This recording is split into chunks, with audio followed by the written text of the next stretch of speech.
Good morning dear students, class 12th environmental science. तो आज का टॉपिक हमारा होगा hazards wastes.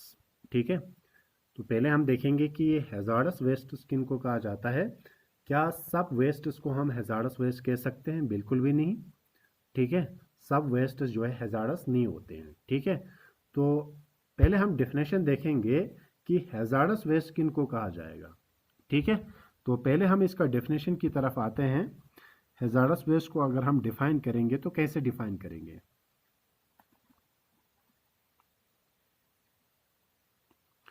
Hazards wastes are those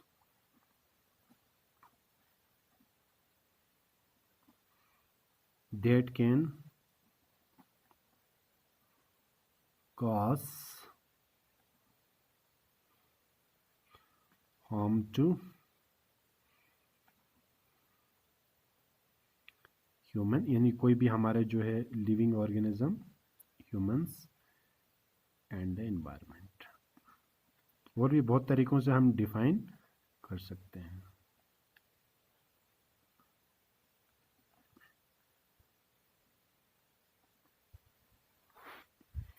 sample definition लिखा है मैंने। हैजार्डस वेस्ट उसको बोलते हैं, ठीक है, जो हमारे लिए नुकसान पहुंचाए या जानवरों के लिए, हमारे लिविंग ऑर्गेनिजम्स के लिए नुकसान पहुंचाए। ठीक है, और हमारे इन्वायरमेंट के लिए नुकसान पहुंचाए। ठीक है, तो इसको हम बोलते हैं हैजार्डस वेस्ट। तो हैजार्डस वेस्ट्स किसको बोलते हैं? Hazardous wastes are those wastes which can cause harm to even plants, ठीक है, एनिमल्स, ठीक है, हमारे जो है माइक्रो ऑर्गेनिजम्स हैं, ठीक है, ह्यूमंस हैं, या हमारा जो इन्वायरमेंट है उसके लिए जो है नुकसान पहुंचाने को बोलेंगे हम हैजार्डस वेस्ट। ठीक है, ऑल वेस्ट्स जो होते हैं वो हैजार्डस नहीं होते हैं। ठीक है, तो हैजार्डस वेस्ट्स किन को कहेंगे वो हम बात करेंगे। जो आपका ईपीए है, ठीक है, जिसको हम बोलते हैं ईपीए यानी एनवायरमेंटल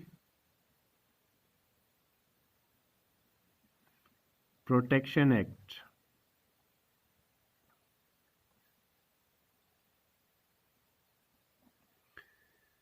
ठीक है, जो एनवायरमेंटल प्रोटेक्शन एक्ट है उसने ये बताया कि हैजार्डस वेस्ट की जो है कुछ खासियत होती है।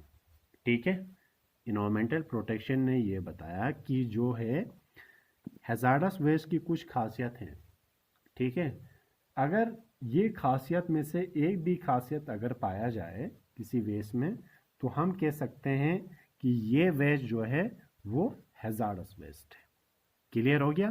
फिर से एक बात बता रहा हूँ, जो एनवायरमेंटल प्रोटेक्शन एक्ट है उसने कुछ खासियत बताई, इनकी कैरेक्टरिस्टिक्स बताई कि अगर ये इन खासियत में से अगर एक भी खासियत होगी किसी वेस्ट में तो हम कह सकते हैं उसको कि ये क्या होगा, हैजार्डस वेस्ट। तो एनवायरमेंटल प्रोटेक्शन एक्ट ने जो है कौन कौन से कैरेक्टरिस्टिक्स बताए थे जिसकी वजह से हम ये कह सकते हैं कि ये हैजार्डस है कि नहीं है, तो हम देखेंगे कि वो क्या थे। तो यहाँ पे इनके हम पढ़ रहे हैं ये कैरेक्टरिस्टिक्स ऑफ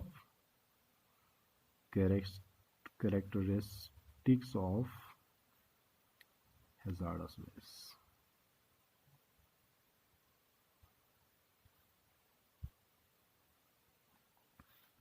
ठीक है,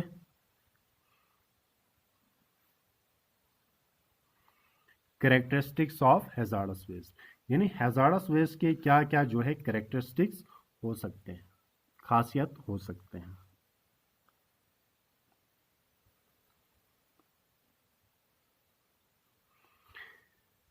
तो हैजार्डस वेस्ट की क्या क्या कैरेक्टरिस्टिक्स हो सकते हैं, ये कैरेक्टरिस्टिक जो है किसने दिया है? एनवायरमेंटल प्रोटेक्शन एक्ट ने। ठीक है,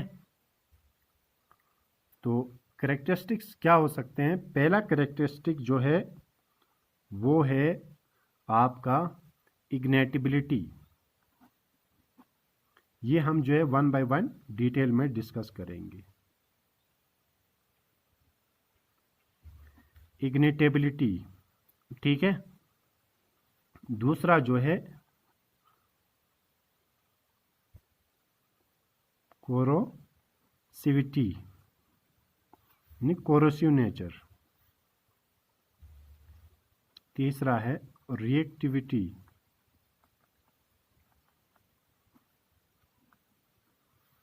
यानी रिएक्ट कैसे हो रहे हैं। Fourth one is toxicity.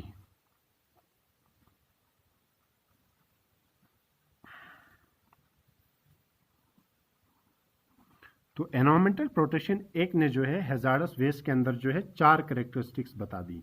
ये बताया कि अगर इनमें से एक भी कैरेक्टरिस्टिक्स होंगी तो हम ये चारों को समझने की कोशिश करते हैं। पहले ये होते क्या हैं, ठीक है। इग्निटिबिलिटी क्या होता है, कोरोसिविटी क्या होता है, रिएक्टिविटी क्या होता है, टॉक्सिसिटी क्या होती है। तो एनवायरमेंटल प्रोटेक्शन एक्ट ने हमें ये बताया कि अगर ये 4 में से एक भी अगर किसी वेस्ट में ये खासियत होगी तो हम उसको हैजार्डस वेस्ट में गिनेंगे, ठीक है। तो पहले वन बाय वन डिस्कस करेंगे। सबसे पहले डिस्कस करते हैं आपका इग्निटेबिलिटी।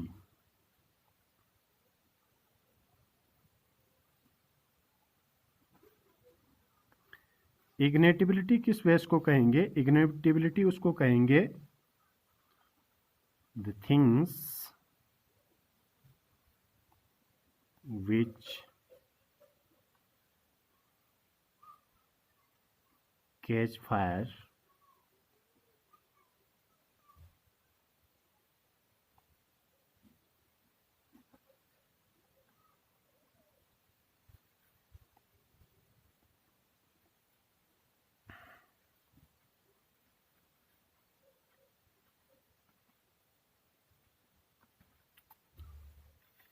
तो समझ गए आप बात को, ठीक है।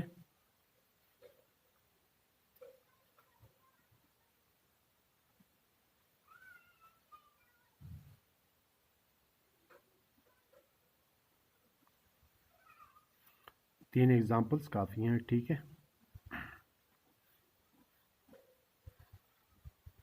इग्नाइटेबिलिटी क्लियर होगी। इग्नाइटेबिलिटी उसको बोलेंगे जो जल्दी से आग पकड़ने वाले हैं। ऐसे मतलब जो है वेस्ट्स, ठीक है, जो जल्दी आग पकड़ लेते हैं। जल्दी आग पकड़ने का मतलब क्या होगा, कितना डिग्री पे, जो 60 डिग्री से कम यानी 60 डिग्री के करीब या 60 डिग्री से कम में जो है आग पकड़ने वाले हैं, ठीक है। अगर फॉर एग्जांपल टेम्परेचर जो है वो राइज हो जाता है 60 डिग्री से या 60 डिग्री के आसपास या उससे कम, तो वो उसमें आग पकड़ लेंगे, ठीक है। तो ये इग्निटेबिलिटी कैरेक्टरिस्टिक्स आ गई पहली, ठीक है। तो ऐसे वेस्ट्स जो है 60 डिग्री सेल्सियस से कम में आग पकड़ने वाले हैं, तो ये अगर खासियत किसी में होगी तो ये आपके कहलाएंगे हैजार्डस वेस्ट, जिसमें आपके आते हैं वेस्ट ऑयल, ठीक है, आपका जो गैसोलाइन है, ठीक है, आपके जो अल्कोहल्स होते हैं, जैसे आपने आजकल जो है कोरोना से बचने के लिए जो है सैनिटाइजर्स का इस्तेमाल करते हैं, तो उसमें जो है वो अल्कोहल होता है। तो कई बार ये भी देखा गया है, ऐसे इंसिडेंट्स भी हो गए हैं कि जो मतलब अल्कोहल्स जो है वो ये क्या कहते हैं सैनिटाइजर्स जो होते हैं वो आग पकड़ने लगे, जब उनको टेम्परेचर जो है एक ऐसा टेम्परेचर मिला जिसमें ये आग पकड़ सकते हैं। तो ये भी आपके जो है किस में आते हैं, हैजार्डस वेस्ट में। तो पहला पता चला आपको। दूसरा हम बात करेंगे, दूसरा हम कोरोसिव नेचर जो होते हैं, कोरोसिविटी, ठीक है, किन को कहेंगे?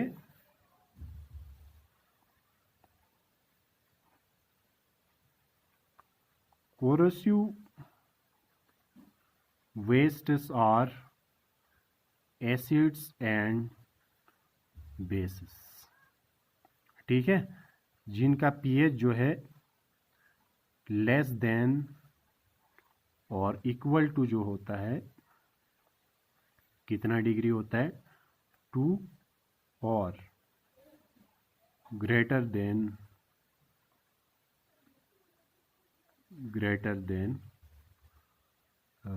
और इक्वल टू 12.5, ठीक है।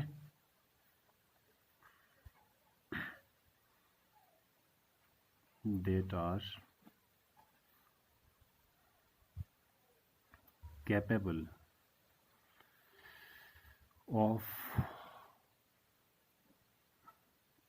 providing metal containers. एग्जाम्पल हम इसमें लिख सकते हैं, बहुत सारे हमारे पास एग्जाम्पल हैं कोरोसिव के, जैसे हमारे पास एसिड्स एंड बेस हम लिख सकते हैं,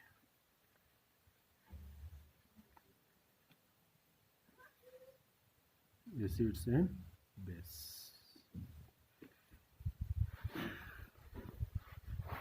तो दूसरा आप समझ गए होंगे कोरोसिव नेचर किसको बोलते हैं, जो ज़्यादा एसिडिक हूँ या ज़्यादा बेसिक हूँ। जैसे फॉर एग्जांपल एक होता है एसिड, एक होता है एसिड स्ट्रॉन्ग एसिड, एक होता है वीक एसिड होता है, ठीक है। यहाँ पे हम बात करेंगे स्ट्रॉन्ग एसिड्स और स्ट्रॉन्ग बेसिस की बात कर रहे हैं, ठीक है। पीएच के बारे में तो आपको पता है, पीएच वैल्यू, ठीक है, जो हमें बताती है कि किसका मतलब जो है ये स्ट्रॉन्ग एसिड है या बेस है। जैसे आपको पता है एक पीएच स्केल होती है, ठीक है, जिसमें हम एसिड और बेस को ये है गिनते हैं। एक पीएच स्केल होती है 1 से 14 तक होती है, आपको पता है, ठीक है।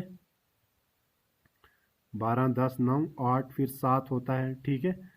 6, 5, 4, 3, 2, 1, ठीक है, ये एक पीएच स्केल होती है।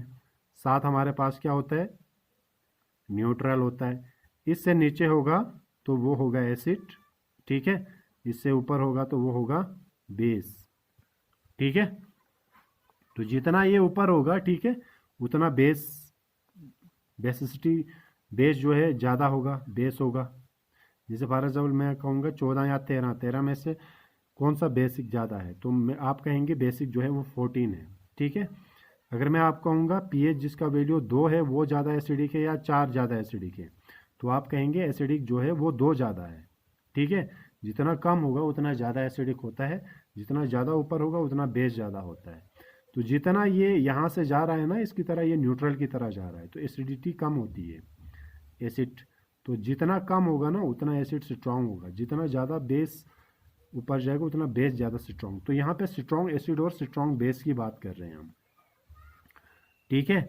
जिनका जो है, जिनका पीएच जो है वो एसिड्स एंड बेसिस देखो इक्वल टू 2 और ग्रेटर आर इक्वल टू 12.5, कहने का मतलब इसमें 2 से या 2, जिनका पीएच स्केल में 2 या 2 से कम तो स्ट्रॉन्ग एसिड आएंगे। वो जिनका 12.5, ठीक है, 12.5 के बराबर या उससे ऊपर होगा, यानी स्ट्रॉन्ग एसिड और स्ट्रॉन्ग बेस की बात कर रहे हैं, तो ये कोरोसिव होते हैं। जैसे आपको पता है एसिड रेन का नाम सुना होगा आपने।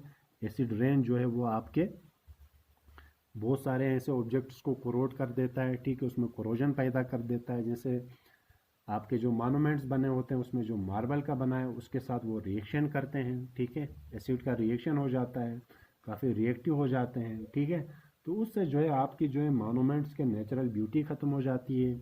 आपके मेटल ऑब्जेक्ट्स के साथ वो कोराइड करते हैं, आपका मेटल का जो शाइनिंग वाइनिंग है उसको ख़त्म कर देते हैं। कभी लोहे में जंग नहीं लगता है, ठीक है, तो ये भी होता है, इस वजह से कोराइड हो जाते हैं, ठीक है। तो ये कोरोसिव नेचर जो है, ठीक है, किनको कहेंगे, जिनका स्ट्रॉन्ग एसिड हो, उसका पीएच जो है 2 या 2 से कम हो, या बेस में अगर हम देखेंगे ये तो एसिड हुआ 2 या 2 से कम, ठीक है। बेस में स्ट्रॉन्ग बेस होना चाहिए 12.5 के बराबर या उससे ज़्यादा, ठीक है। तो ये कोरोसिव इसमें आते हैं। अगर किसी का किसी भी एसिड या बेस का पीएच जो है इस रेंज में फॉल करेगा तो हम उसको जो है हैजार्डस वेस्ट की कैटेगरी में जो है हम उसको काउंट करेंगे। And the third one is reactivity, ठीक है, रिएक्टिविटी। रिएक्टिविटी किसको बोलते हैं,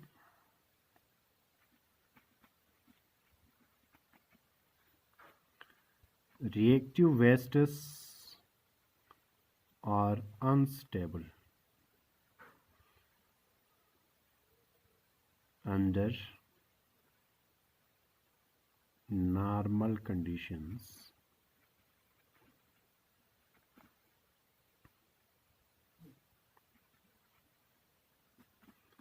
They can cause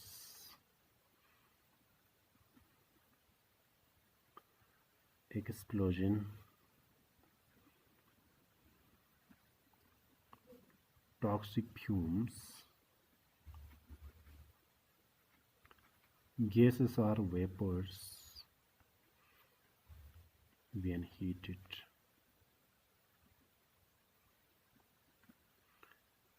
Compress it or mix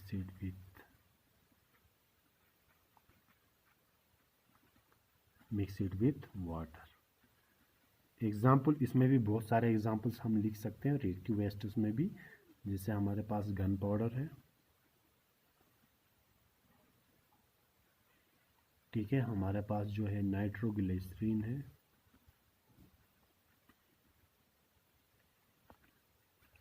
etcetera. इसके अलावा हम जो है वो लिथियम सल्फर बैटरीज का भी कर सकते हैं, लिथियम का भी आप लिख सकते हैं। चलो इसकी बात करते हैं रिएक्टिविटी। रिएक्टिविटी निकला है रिएक्ट से। रिएक्ट का मतलब जो जल्दी से रिएक्ट करेंगे, यानी मतलब जो तेजी से रिएक्ट हो जाएंगे हवा के जरिए या पानी के जरिए, ठीक है। नॉर्मल कंडीशंस में अनस्टेबल होते हैं, जैसे नॉर्मल कंडीशन है उसमें ये अनस्टेबल हो जाते हैं, ठीक है। जैसे फॉर एग्जांपल थोड़ा सा इनको हीट मिला, ठीक है, या किसी के साथ मिला दिया, जैसे पानी के साथ मिला दिया हवा, तो ये रिएक्ट हो जाते हैं जल्दी से, ठीक है। तो रिएक्ट जैसे आपका गन पाउडर है, ठीक है, तो ये किसी भी चीज़ से जो है वो आपका रिएक्ट हो जाएगा। तो रिएक्टिविटी उसको बोलते हैं जिसमें ऐसे वेस्ट जो जल्दी से रिएक्ट हो सकते हैं। तो जैसे फॉर एग्जांपल पानी में मिला दिया तो पानी में रिएक्ट होके ये ऐसा ये काज करेंगे, ठीक है, जिसकी वजह से आपके लिए प्रॉब्लम हो जाएगी, ठीक है। ये किसी चीज़ के साथ जल्दी रिएक्ट होकर जो है एक्सप्लोसिव हो सकते हैं, धमाका हो सकता है, ठीक है। इनसे जो है ऐसे टॉक्सिक फ्यूम्स निकल सकते हैं, इनसे जो है ऐसे कोई ये गैसेस रिलीज हो सकते हैं, ठीक है। जैसे पानी में मिले तो पानी के ज़रिए जो है वेपर्स निकल सकते हैं, ठीक है। तो कहने का मतलब ये है कि ये मतलब जो है ये जल्दी से रिएक्ट हो जाते हैं। जैसे बाद में थोड़ा सा जो है हीट हो गया, ठीक है, तो उस वजह से मतलब हीट की वजह से ये ऐसे मतलब किसी चीज़ के साथ रिएक्ट हो जाएंगे, उसके साथ रिएक्शन पैदा करेंगे, तो उस रिएक्शन की वजह से जो है ऐसे जो है टॉक्सिक जो है वेपर्स निकल सकते हैं, ठीक है, जो आपके लिए नुकसान पहुंचा सकते हैं। टॉक्सिक जो है फ्यूम्स रिलीज हो सकते हैं, इनसे जो है धमाका हो सकता है, गैसेस रिलीज हो सकते हैं। तो अगर ये सब हो जाएगा तो हम कह सकते हैं कि ये भी जो है वो कौन से वेस्ट्स हैं, हैजार्डस वेस्ट्स। तो क्या आ गई तीसरी रिएक्टिविटी। ये जल्दी रिएक्ट होते हैं, बहुत तेज़ी से रिएक्ट हो जाते हैं, ठीक है। हवा के ज़रिए भी रिएक्ट हो सकते हैं, पानी में रिएक्ट हो सकते हैं। तो हवा के ज़रिए रिएक्ट हो जाएंगे तो हवा से जो है ये टॉक्सिक जो है वो गैसेस रिलीज हो सकते हैं, ठीक है। पानी में रिलीज हो जाएंगे तो पानी से वेपर्स ऐसे पैदा करेंगे, ठीक है। तो मतलब किसी और चीज़ के साथ रिएक्ट हो जाएंगे तो वहाँ पे एक्सप्लोजन का खतरा है, धमाके का खतरा है। तो कहने का मतलब ये जो है जल्दी रिएक्ट हो जाते हैं किसी के साथ, ठीक है। तो इसीलिए ये बहुत बड़ा खतरा है। तो ये भी ऐसी भी अगर किसी में करेक्टरिस्टिक होगी तो हम इसको भी गिनेंगे किसमें, हैजार्डस वेस्ट में। And the last one characteristic जो मैंने आपको बताई थी, टॉक्सिसिटी। टॉक्सिसिटी क्या आती है,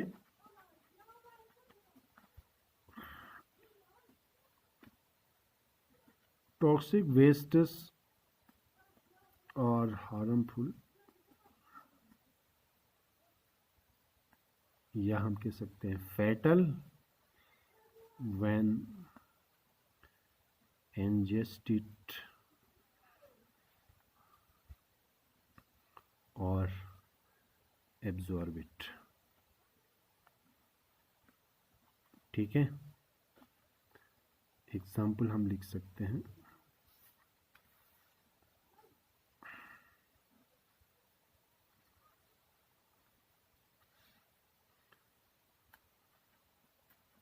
बहुत ज़्यादा जो है हमारे पास ऐसे वेस्ट हैं जो टॉक्सिक होते हैं। जैसे हमारे पास मर्करी है, ठीक है, हमारे पास लेड है, पेस्टिसाइड्स हैं हमारे पास,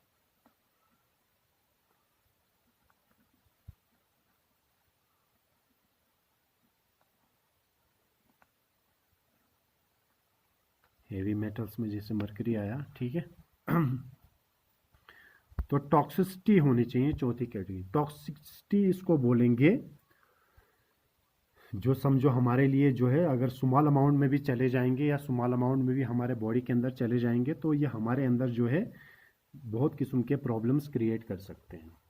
ठीक है, तो ऐसे टॉक्सिक वेस्ट जो हमारे लिए क्या है, हार्मफुल है, हम मर सकते हैं जब हम इनको क्या करेंगे, इंजेस्ट। जैसे खुदा न खास्ता कोई ये क्या कहते हैं मरकरी या लेड जो है या किसी खाने के ज़रिए या किसी जो है पानी के ज़रिए हमारे अंदर चला जाएगा, ठीक है, तो हमारे अंदर जो है ये हमारा फैटल कर सकता है, यानी हमारी डेथ हो सकती है। इवन ट्रेसेस मतलब ज़्यादा की तो बात ही नहीं है, अगर ये स्मॉल अमाउंट में भी हमारे अंदर चले जाएंगे, हमारे अंदर या हमारे जो है कोई एनिमल खा लेगा तो उसकी डेथ हो जाएगी, कोई ह्यूमन के अंदर जो है चला जाएगा तो वो जो है हमारे इंसानों के अंदर जो है या तो फैटल कर देंगे या कार्सिनोजेनिक होते हैं, ये हमारे अंदर जो है वो कैंसर पैदा कर सकते हैं। ठीक है, तो हमारे अंदर म्यूटेशन हो सकता है। ठीक है, तो इसीलिए जो है ये हमारे लिए जो है बहुत ही खतरनाक होते हैं, टॉक्सिसिटी होती है। तो समझ गए, तो टॉक्सिसिटी क्या होती है, वो वेस्टेज जो इवन स्मॉल ट्रेसेस या स्मॉल अमाउंट में भी हमारे अंदर चला जाए, हमने किसी कारण से खा लिया या इंजेस्ट कर लिया, ठीक है, तो हमारे अंदर जो है या हमारी डेथ हो सकती है या हमारे अंदर जो है ऐसी मतलब बीमारियां फैला सकते हैं, इवन कैंसर जैसे, ठीक है, जिससे हमारा म्यूटेशन हो सकता है, जैसे हमारे जो है ये क्या कहते हैं जीन्स में जो है वो अल्टरनेशन हो सकता है। ठीक है, तो जेनेटिक डिसऑर्डर्स पैदा हो सकते हैं आगे आने वाले जो बच्चे हैं। ठीक है, तो ऐसे जो है प्रॉब्लम्स हो सकती है हैजार्डस वेस्ट की वजह से। तो एनवायरमेंटल प्रोटेक्शन एक्ट ने जो है अगर इन चार में से एक भी खूबी क्यों नहीं हो किसी वेस्ट में, तो हम कह सकते हैं उसको कि ये वेस्ट जो है वो हैजार्डस वेस्ट है। ठीक है, एक बार मैं थोड़ा सा रिकेप करता हूँ। तो एनवायरमेंटल प्रोटेक्शन एक्ट ने हैजार्डस वेस्ट को जो है कहा कि ये चार अगर कैरेक्टरिस्टिक्स में से एक भी फॉलो करेगा कोई वेस्ट तो हम उसको गिनेंगे किसमें, हैजार्डस वेस्ट में। तो पहली क्या है, इग्निटेबिलिटी, शॉर्टकट में मैं ये बताऊंगा, जो जल्दी से आग पकड़ ले। ठीक है, यानी 60 डिग्री सेल्सियस से कम में जो आग पकड़ने वाले मटेरियल्स होते हैं, वेस्ट्स होते हैं, वो आते हैं किसमें, इग्निटेबिलिटी में, जो 60 डिग्री से 60 डिग्री से कम में जो है आग पकड़ने वाले होते हैं, तो ये हैजार्डस कैटेगरी में आएगा ऐसा वेस्ट। कोरोसिटिविटी, वो वेस्ट्स जो हाईली जो स्ट्रॉन्ग एसिड होते हैं जिनका पीएच 2 से कम होता है। ठीक है, स्ट्रॉन्ग एसिड 2 से कम या 2 के बराबर पीएच हो। ठीक है, जितना पीएच जो है कम होगा उतना स्ट्रॉन्ग एसिड होता है। स्ट्रॉन्ग बेस क्या होगा, स्ट्रॉन्ग बेस जिनका पीएच जो है 12.5 के बराबर या उससे ऊपर जाएगा तो स्ट्रॉन्ग बेस। तो कोरोसिव नेचर में वो आते हैं जिनके स्ट्रॉन्ग एसिड और स्ट्रॉन्ग बेस होते हैं। ठीक है, तो स्ट्रॉन्ग एसिड और स्ट्रॉन्ग बेस जो होते हैं वो काफ़ी नुकसानदाह होते हैं। ठीक है, हर किसी मटेरियल के लिए, जैसे फॉर एग्जांपल आपके हाथ में अगर कोई एसिड लग गया, स्ट्रॉन्ग एसिड लग गया, ठीक है, तो वो आपके हाथ को जो है वो जला सकता है। ठीक है, इसी तरीके से हैजार्डस होते हैं। रिएक्टिविटी, जो जल्दी से रिएक्ट हो जाए, जैसे हवा के ज़रिए मिला, पानी में मिला तो पानी के साथ रिएक्ट हो जाएगा, हवा में मिला तो हवा के साथ रिएक्ट होकर जो है ऐसी गैसेस जनरेट करेगा जिससे जो है आपके लिए प्रॉब्लम हो सकती है। ठीक है, या पानी के साथ मिलेगा तो ऐसे वेपर्स रिलीज करेगा जो आपके लिए हैजार्डस है। टॉक्सिसिटी, जैसे मैंने आपको पहले ही बताया, टॉक्सिसिटी वो हो गई जिसमें ऐसे वेस्टेज जो जब आप इंजेस्ट करते हैं, इवन स्मॉल अमाउंट में भी आप इंजेस्ट क्यों नहीं करते हैं, तो वो आपको या मार डालेंगे या आपके अंदर ऐसी बीमारियां पैदा करेंगे, जैसे कार्सिनोजेनिक जैसी बीमारियां पैदा करेंगे, कैंसरस डिजीज पैदा करेंगे, हमारे अंदर जो है म्यूटेशन हो जाएगा हमारे अंदर जीन्स में। ठीक है, तो ये हो गए आपके हैजार्डस वेस्ट का लेक्चर आज का। ठीक है, तो हैजार्डस वेस्ट समझ आया ना आपको। हैजार्डस वेस्ट वो होता है जो हमारे लिए नुकसान पहुंचाने हैं, सभी वेस्ट हमारे लिए इतने नुकसान नहीं पहुंचाते हैं जितने हैजार्डस वेस्ट होते हैं। अब हैजार्डस वेस्ट का डंपिंग का तरीका भी अलग है। ठीक है, उसको हम कैसे डंप करेंगे, तो दूसरों से अलग मेथड है हैजार्डस वेस्ट को डंप करना, थोड़ा हमारे लिए एक चैलेंजिंग है क्योंकि इसको डंप करते वक्त जो है बहुत सारा एहतियात करना होता है। बाकी कोई वेस्ट हम नहीं ऐसे लैंडफिल में डाल दिया, कोई दिक्कत नहीं है, वहीं पे सट जाएगा, कोई ये बात नहीं। लेकिन हैजार्डस वेस्ट को डंप करना ये हमारे लिए एक बहुत बड़ा चैलेंज है। तो नेक्स्ट टॉपिक में हम पढ़ेंगे कैसे जो है हम हैजार्डस वेस्ट को डंप करेंगे। तो इसके क्या मेथड हो सकते हैं, कैसे हम हैजार्डस वेस्ट को डिस्पोजल करेंगे, ठीक है, वो नेक्स्ट लेक्चर में हम पढ़ेंगे। आज के लिए इतना ही। ओके, टेक केयर, अल्लाह हाफिज़।